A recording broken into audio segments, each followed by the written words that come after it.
graduation plans, mental health, PSAT prep, and everything in between. School counselors have you covered. Whether you're a student, parent, or fellow educator, you're in the right place if you're here for some guidance.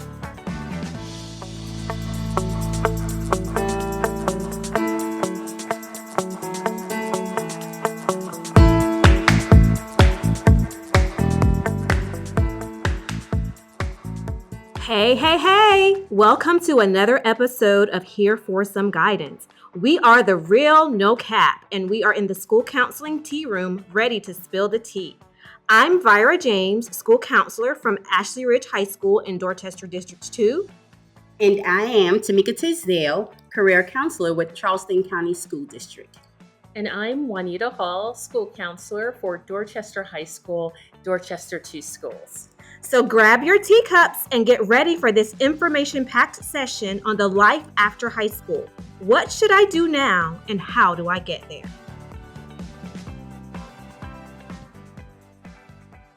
As high school counselors and career specialists, we typically spend a lot of time speaking to our students and parents regarding plans and preparing them for life after high school.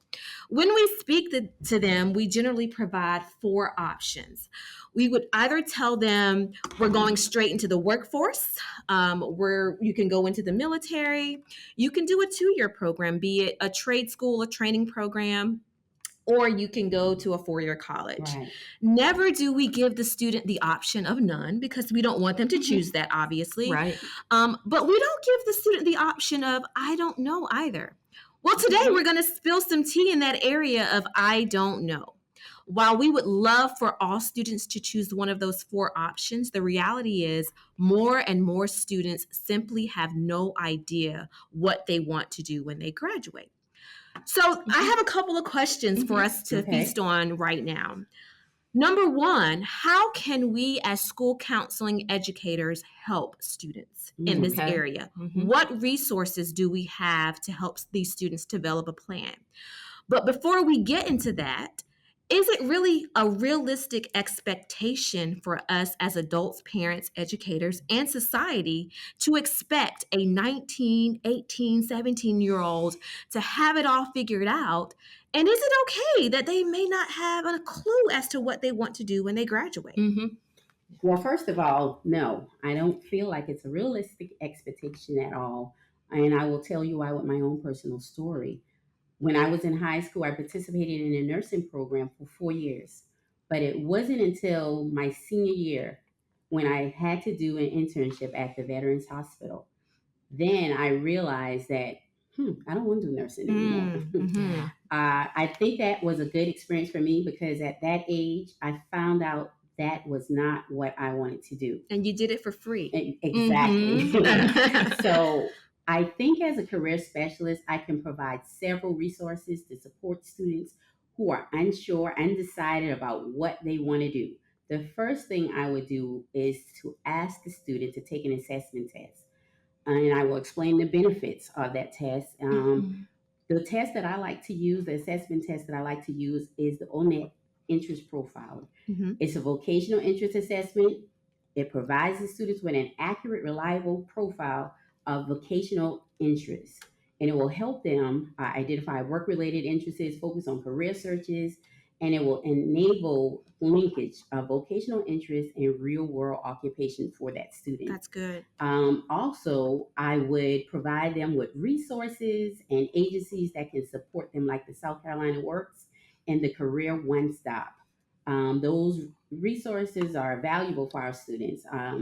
They can do job searches, brush up on job seeking skills. They can assess their skill levels. They can access the toolkit on the website. They can visit the Career Center for Career Counseling. And they will also have access to computers, workshop trainings, other opportunities, and be connected with the state's robust workforce development database. Cool. That includes thousands of positions that's listed all over the state of South Carolina. Right. Both of these websites will provide students with their salary information for those careers, skills needed, and the education needed to fulfill those career choices that their profile lined them up with. That's awesome. Yeah, absolutely. And there's so much out there and available to students and young adults, but at the end of the day, they could have access to all of these resources and still not know what they want to do. And for me, it's always going back to that one-on-one meeting with a school counselor, a career specialist to really kind of peel back and go back and look at what the true interests of that person is. So an example, it could be that we have to take it back and look at, okay, so what do you like to do? Right. What are your hobbies? Yeah. What do you feel you're good at? When you think about your skills and what's available to you, what are those? Are you able to really list them out?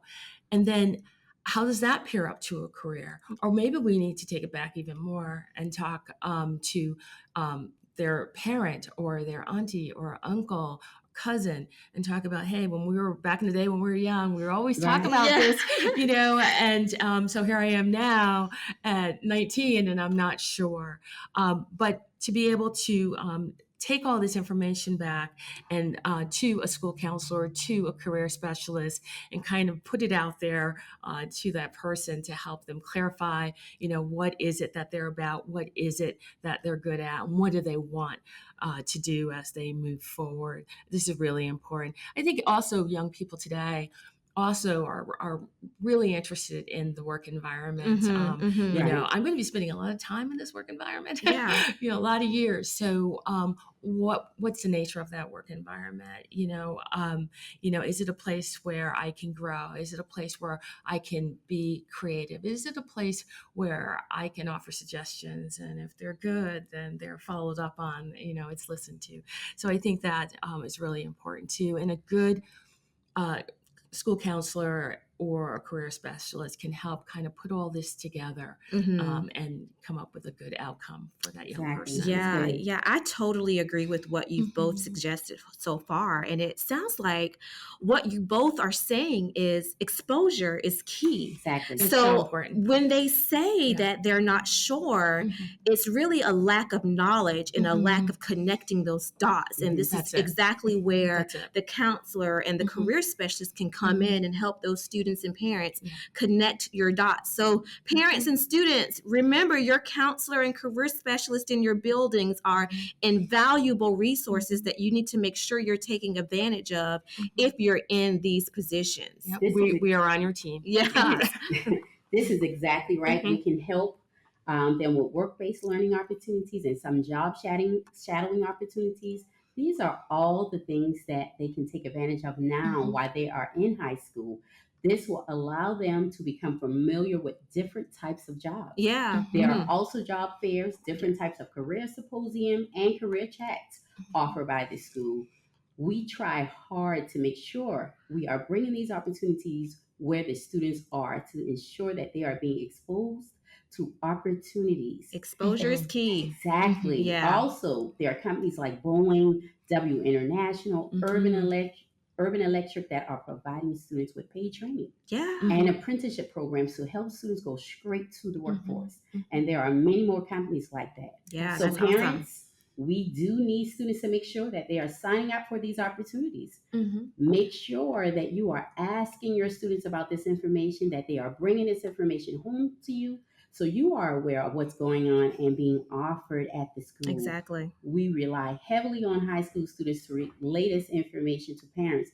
There is also a website, Charleston Empowered website for the Charleston County students. And the Dorchester District 2. The Dorchester District 2 also will have a website that we'll make sure we have available at the end of the presentation so that you'll have it as well so that you can look at it for additional information for students who are in the Dorchester County. And I'm sure Berkeley County will have a website just as well, and we'll make sure we'll make that available to you as well. Exactly. Parents, but make sure you reach out to these schools. You can always reach out to these schools and say, hey, what do you have available to help my student who may be in this in this position? What opportunities are you aware of?